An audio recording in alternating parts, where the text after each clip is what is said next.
You're rolling. The first financial tip I have for you as far as being a student athlete is how you deal with loans. Now, some of you may not know what loans are. Basically, loan is when you have to borrow money, okay? Now, the trick with this whole loan situation is the money that you borrow is not going to be the money you pay back.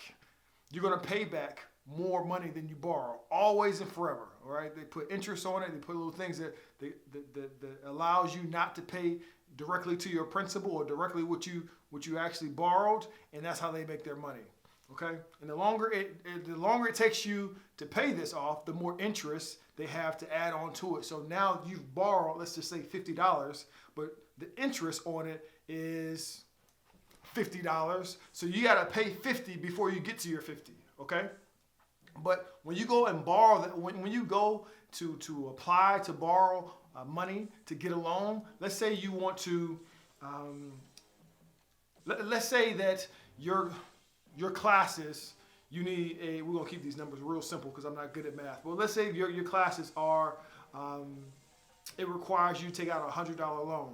So you go to the office, you all geeked excited, say, all right, let's see if I can get this loan for $100. So you get to the doggone financial aid office, they say, oh, you're in luck. Not only can you borrow money, this $100 loan money, not only can you get this money, we have this situation now that you can get $1,000 or $10,000.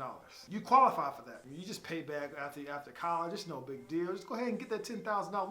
We got it here for you right now. A lot of students take that money. Even though they only needed the $100, they take the $10,000 and say, well, spring break is coming up. You know, I wanted these sneakers. I wanted these shoes. I don't have any bedroom furniture. I don't have anything for my living room when people come over and come see us. I do need some new clothes, new threads. These are things that people use that extra money for.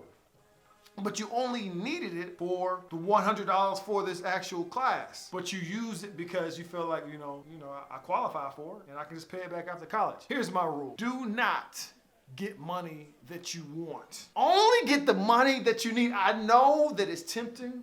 I know you see that money is like, well, it's free money. I might as well go ahead and get it. It's on the table. Go ahead and get it and pay it after college.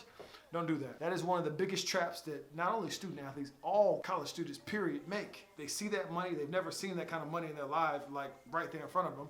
And they say, well, let me go ahead and cop all this. And I'm telling you, if $100 is what you need out of this loan, no matter how much they tell you qualify, take the $100 and get up out of it because they're coming for that money, all right? I want you to be in a position where you can pay that money back and it's not a lifestyle difference to pay that money back.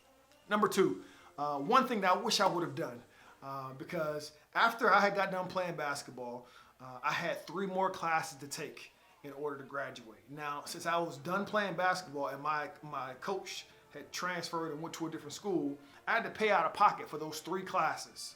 And what I realized when I had to take out a loan for those 3 classes is I wish that I would have started paying on those loans immediately.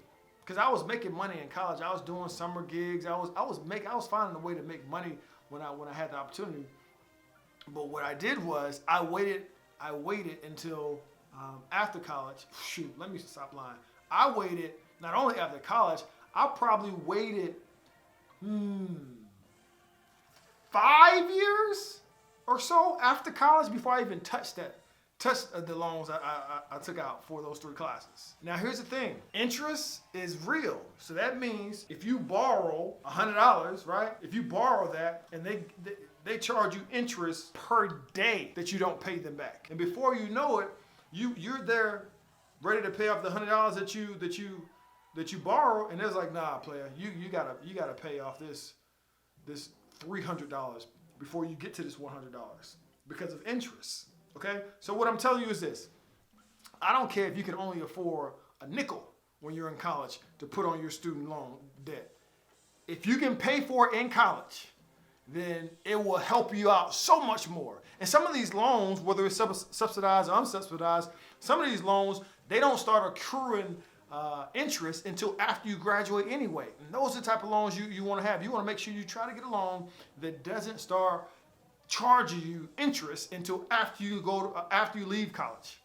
Because if you can do that, then you can start paying on it when you're in college, and that's going to save you so much more money. And like I said, I know you're thinking, man, I'm broke. I don't have money to be. You have money. If you have money to be going to Starbucks and getting mocha lattes and with extra whip, then you have money to put just a little bit. It's going to save you tons when it's time for you to leave college. Trust me. 3. Some of y'all are from a big city, so you may understand this. Parking meters, okay? I need you to think about college like it's a parking meter, meaning you're being charged by the minute. Like by the minute. Quick story. Some of y'all know I had to drop out of college for a minute, take care of some family stuff, and throughout that time, I sat out for 2 years. Both of my parents had passed away of cancer beforehand, so I had to drop out of college, yada, yada, yada. But I'm saying that to say this. I didn't know what I was going to do. I didn't know if I was going to get back into college. I didn't know if I was going to have another opportunity, but I knew that I needed to be there for my family throughout that time. So for those 2 years, I worked at Lowe's, and I went to school to be a heat and air technician, so HVAC technician. So that means I crawl in little crawl spaces and hook up your furnace or wire your thermostat and things like that. And I never forget the professor that I had. The professor I had, no knock against anybody that, English is their second language. This is not a knock against them. But this person in particular, English was not his first language. I don't think English was his second, third, fourth, fifth, sixth, seventh, or eighth language either. And you could tell he was brilliant because, you could just tell, even though his English was broken, you could just tell this guy was sharp. He was brilliant. Well, anyway, I couldn't understand what he was saying. This is a big deal in this field, okay? In some other fields, you can kind of get around. Like if it was just like hanging sheetrock, we can probably get around with this person not speaking a lick of English, pretty much, because we can get around and just watch people. You get around. But when it comes to heat and air, it's dramatically different because heating and air is like 99.9% electricity. That means that all of it is based on electrical current, like making sure you know how to wire up this capacitor, hook up this thermostat, and you're dealing with sometimes you're dealing with some high voltage stuff, right? And if you don't know what you're doing, you mess around and be slumped over in somebody's corner waiting on the paramedics to come lift up your body. This is a big deal, all right? So for me to be in that situation and we're like going through this information so quickly and this guy doesn't speak enough English that I can understand what he's saying, I was quite concerned, to say the least. So I went to the office and I let him know. I was like, "Hey man, I want to get out of this program because I'm not gonna make it." This guy, he doesn't speak. He speaks English, but not to a point where I understand what's going on. Let me get up out of here. And before I know it, man, they said, "Well, Bill, you'll be okay, man. It gets better. Give it about a week or two and then come back."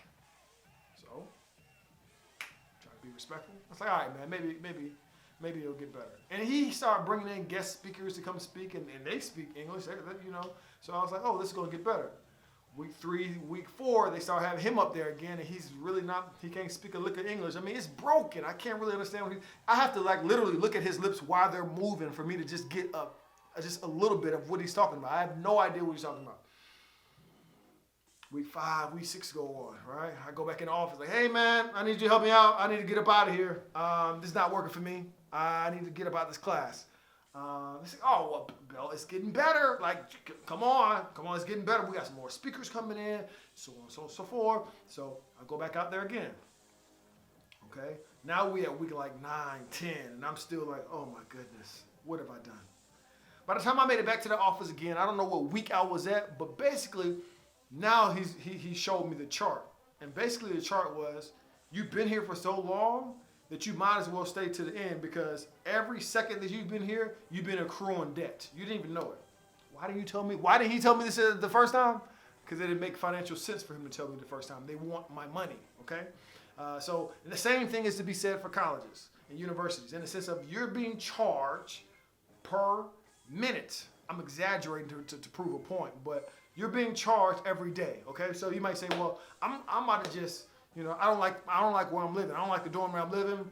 I'm dating this girl. She got this house. Let me just live with her and, let me not worry about this. And at the end of the semester, I'll just tell them I wasn't living there, get my money, and I'll be fine." You ain't getting that money.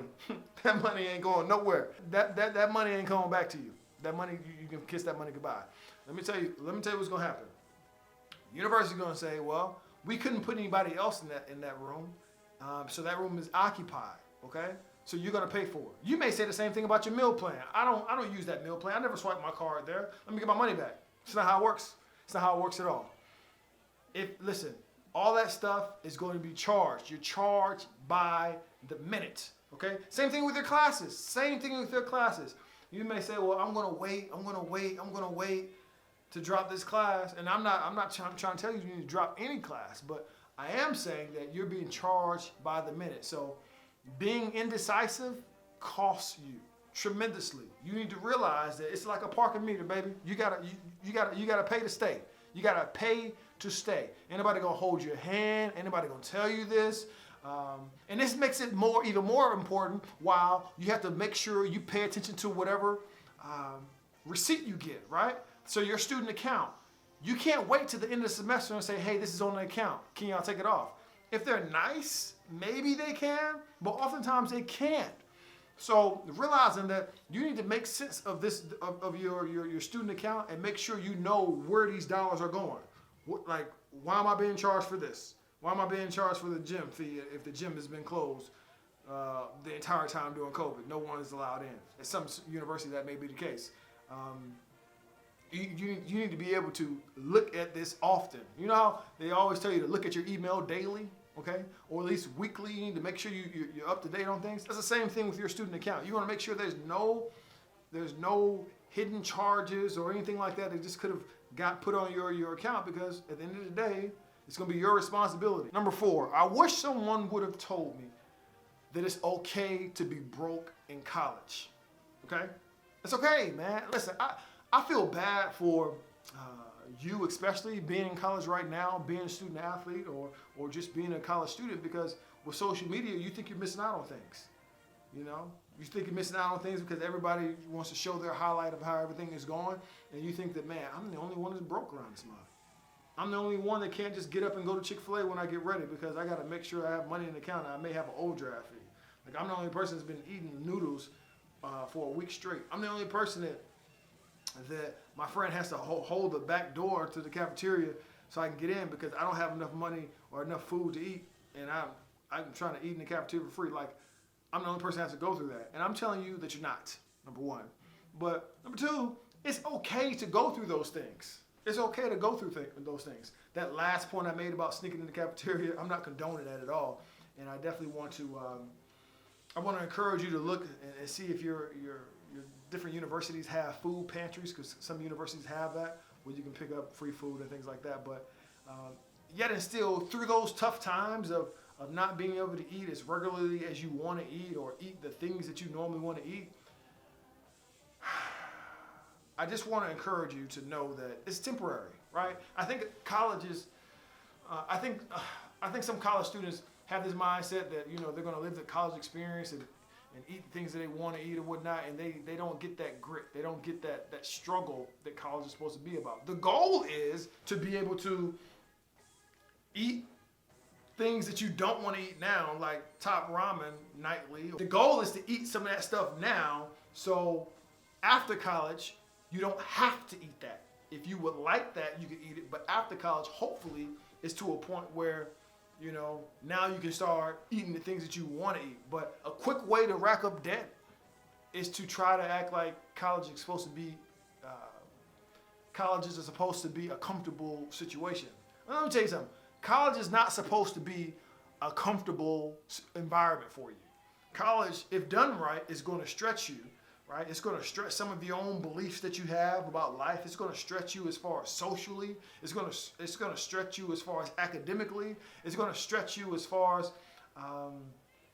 where you're willing to go as far as like saving money. It's better to struggle in college than graduate and then get yourself in a position where you're not as struggling as often, rather than balling out in college, racking up debt, getting loans, credit cards, and then live the rest of your life trying to pay off the mess that you did in college.